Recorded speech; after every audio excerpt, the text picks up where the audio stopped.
Over the past couple of days, we've had a fairly significant rally in the equity markets. The question really is how are you doing? How are you performing when the market is higher?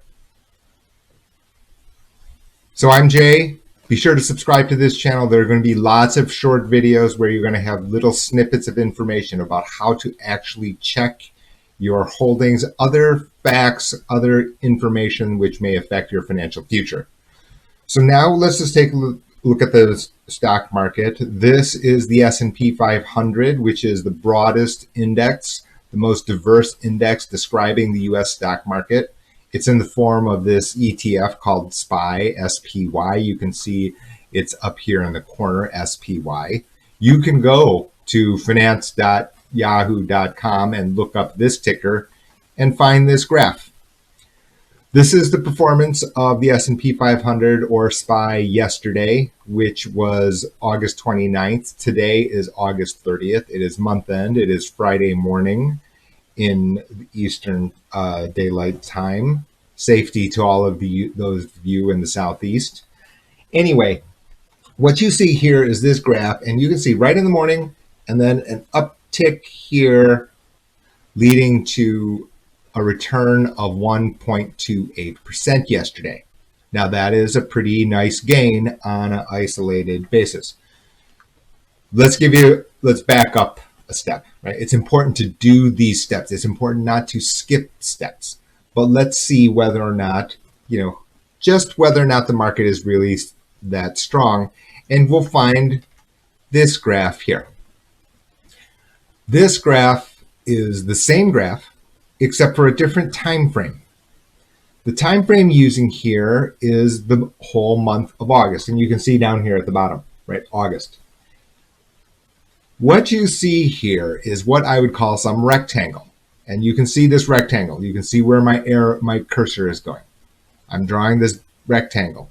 It runs from 292, the high today, at the end of yesterday, down here to 285. Now this doesn't look necessarily like very much, right? It's what, $7. Okay, but it's $7 out of $292. So it's moving around in this 2 to 3% range.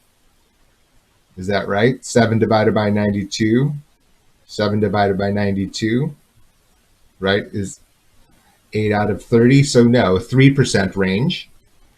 Okay, so you're talking about some fairly big swings here, right? And yet really no progress.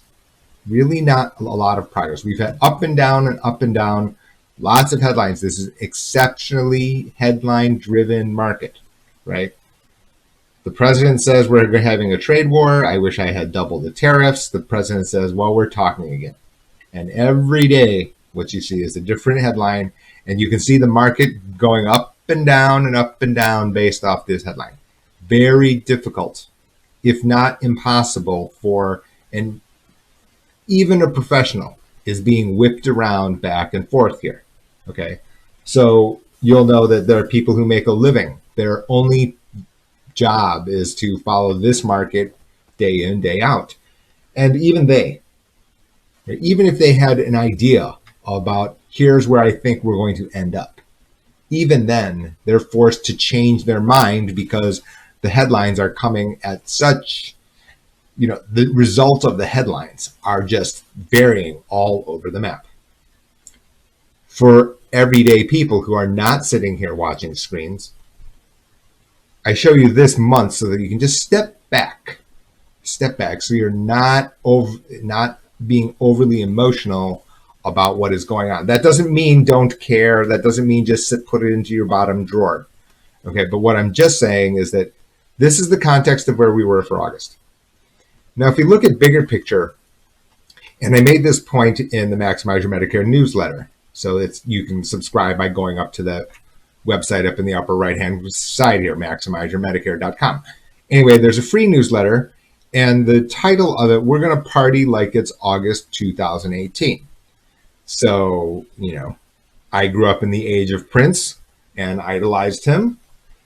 But here you can see what has happened here, right? Which is we've really not made any progress, certainly since May. In other words, you see this is where we are now, and you can go across and you can see, in fact, we've not really made any progress since somewhere around the middle of April to May timeframe. This same triangle, the same rectangle broadly fits in here. Okay. And so first, the setup of the context. Okay, so let's just see where we are. Now let's just take a look at a model portfolio. And by model portfolio here, what I mean here on model portfolio is I just created a model portfolio for a person, and this person was reviewed in a previous video. That previous video was was shown to say stocks down. How can you tell, how are you affected, right? So you should all go look and see that. Let's see, model portfolio, and give me a moment. Let's see. So I'm going to pull up, where the model portfolio did when the market was higher. In the prior video, what I did is I reviewed what happens when the market is lower. It's very important to consider both instances. You can remember, and please go see this video after this one, which is you're trying to stretch a rubber band. Your rubber band is your portfolio. It's very difficult to exactly tell what is going on in this portfolio until you see it react. And not only in one direction. In fact, I've been happy that, in fact, what has happened is the market has moved, in this way, up and down. Right? I've been happy to see this. And the reason I'm happy in August is because I'm not focused necessarily on the up and down, but what I'm focused on is to see how the portfolio is reacting when the market goes up and down. And this means you can do this at home, right? What I've done here is I've kept all the values from last night. So no matter when you go and look at this video, right, it's not going to matter. It's not going to matter when you've looked at this portfolio. You can run this drill for yourself. Let's see if I can get this thing over to the right screen. There we go. Okay. So this will come up in a moment. Yes, there we go, right there. So this is the model portfolio, the same model portfolio. Very important for it to be the same, right? This is the model portfolio that I used a few days ago when the market declined a great deal as a result of the fact that the president said, well, I wish I had doubled the tariffs. In other words, sharply lower. So now I examined it sharply lower, figured out, okay, the market went down. How did my portfolio do? That's the first examination, and that's what we're doing here now, okay? So now it's the other way, meaning that the market is higher. The market's higher. Now how did my portfolio do? And you can measure. How do we measure? We measure by looking at numbers. And literally it's important because there's no shortcut to the math here, right? We're just looking at numbers. Made it a little bit more viewable for everybody. Yes. So you can see this portfolio went up $1,000 yesterday. Okay, out and up to its total holdings of this number. What is important here is this number that I put in turquoise. The portfolio moved by 0.32%. Now, in the scope and scale of things, any of these numbers by itself doesn't really matter too much. What matters here is how much did the portfolio move compared to this turquoise number. Okay? In other words, in isolation, I don't expect any portfolio to be up 5% when the market is down 5%, right? That for persons who are watching, they're somewhere related to these turquoise numbers should be related. So the question is then, here's 0.32% and here's 1.28%. So this portfolio only moved 25%, and what this is here is 25% is merely 0.32 divided by 1.28. Okay, and that's 25%. So what I'm measuring here is, okay, the market as a whole went up by 1.28%. How much did my portfolio do? How did I do? So that was the point of the prior video, right? I mean, most of the headlines is, okay, the market plunges and now they get afraid. And that's only half the picture, because now this way, the rubber band has been stretched in the other direction. The rubber band has been stretched in the other direction. And that's just, I'm going to swerve to the side here. That's just this, right? We're not exactly sure. Day to day, this is still random. The question is how much are we moving from side to side?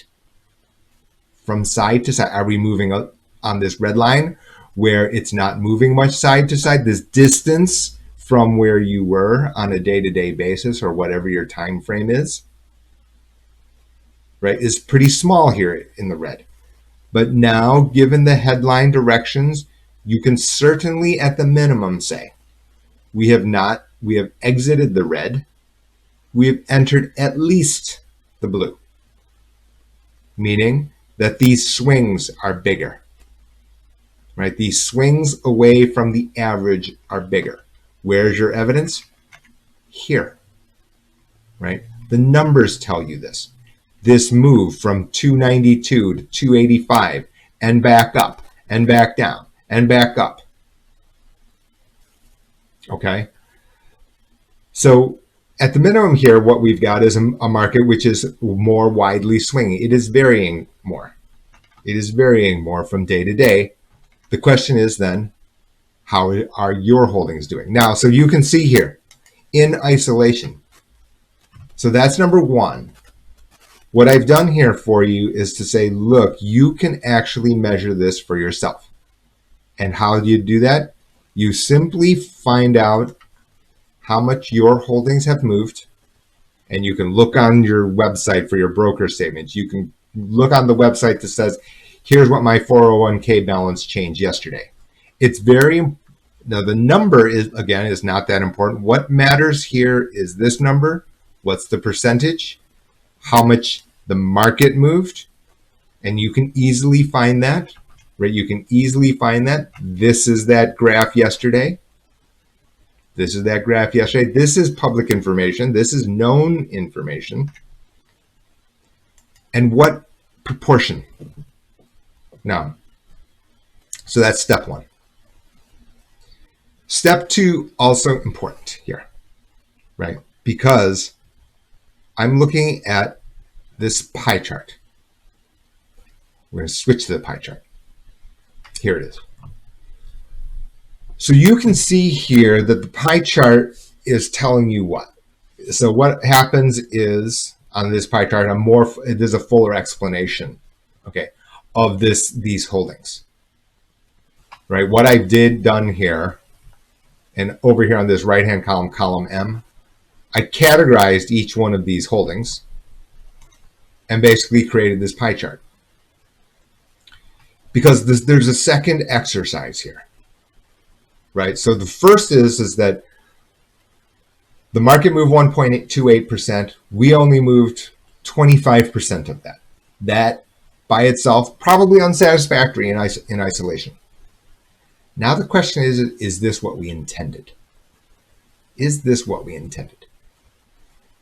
This reveals big numbers in bonds and cash, much more stable than equities.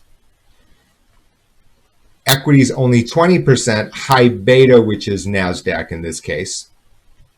And then income stocks, which are dividend yielding securities, but they don't move up and down in a volatile way. In other words, even within equities, there are certain equities that move along that also So if the market moves on the dashed line, certain equities move to the red, certain are intentionally there to the green, right? Meaning that they swing, they wildly go much higher when the market goes higher and much lower when the market goes lower.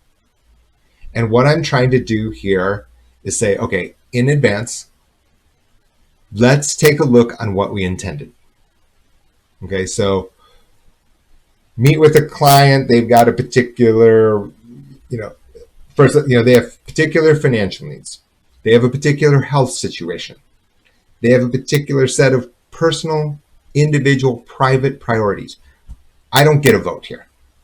I don't deserve a vote, right? This is your money. You're to give the directions. Say, okay, Jay, I want this particular tilt. There's no perfect portfolio, right? The question is whether or not the portfolio fits you. Okay, so the first step was, let's measure how the portfolio actually did. And now the second question is this what we intended? Yeah, of course. Yes, I want to make money when the market goes higher, and I don't want to lose money when the market goes lower. Okay, yes, that is clear and obvious.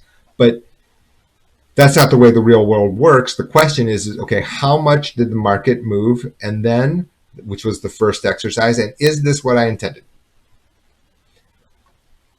Back to the pie, and you can see here, this pie is telling us what? This pie is telling us is this portfolio was intentionally set to be less risky. Intentionally. Why? You can see bonds, cash, big amounts of cash in this case, maybe too much. You can certainly make that statement. Not my money, not my vote. Okay. Equity, small amount, high beta. Now this is a bigger version of this orange or pumpkin slice.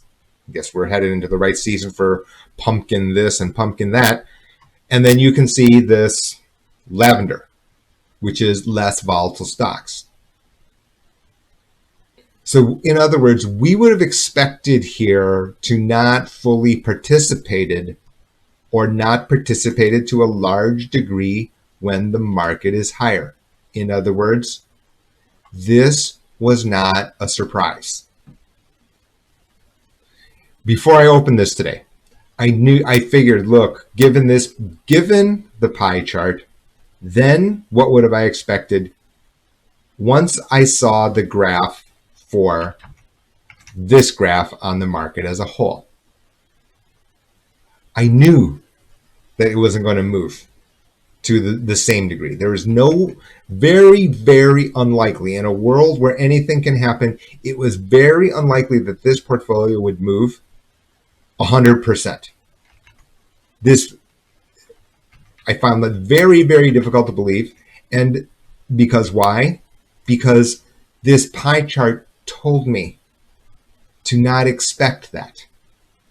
So now you can understand my point, right? Which is, yeah, we want to make money when the market goes higher and we don't want to lose money when the market goes lower. That I get. But what did we expect? What did we expect? We expected that if the market went higher, we would not participate on the upside, not to a big degree.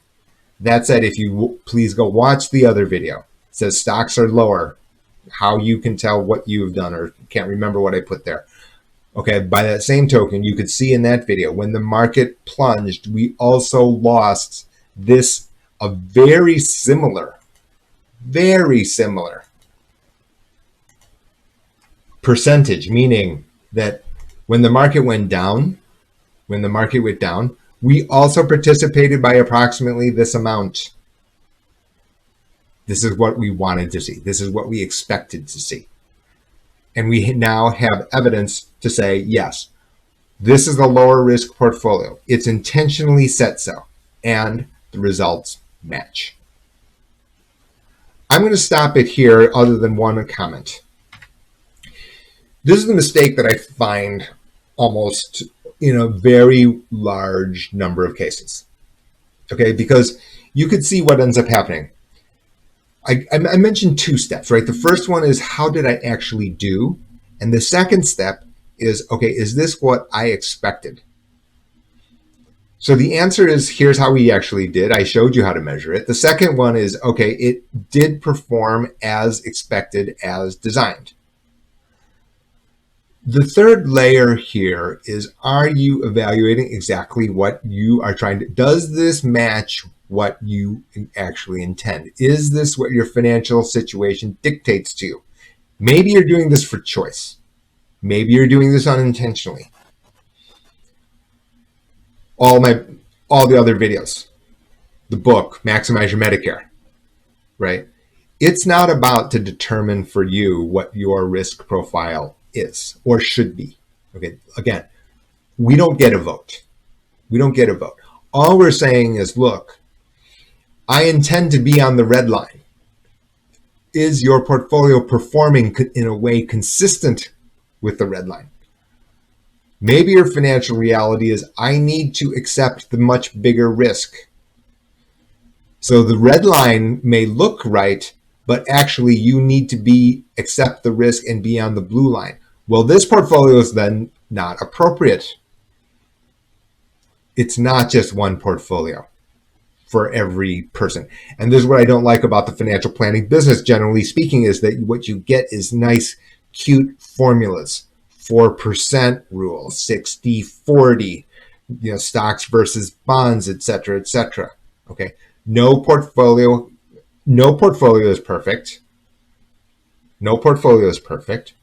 What it has to do is fitting your portfolio, your curve to your individual portfolio, to verify that's how it's doing, and then to make sure that it fits whatever you're trying to accomplish.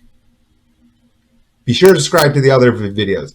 We're going to go through this drill. We go through this drill on a wide number of financial topics. It is not about risk. You'll never hear me say don't accept risk. My point here, to try to avoid unintended risk. So that if you want to intentionally take risk, that's your money. If you want to unintentionally take risk, however, then we need to examine things more carefully. Thanks for watching. Hope to see you next time.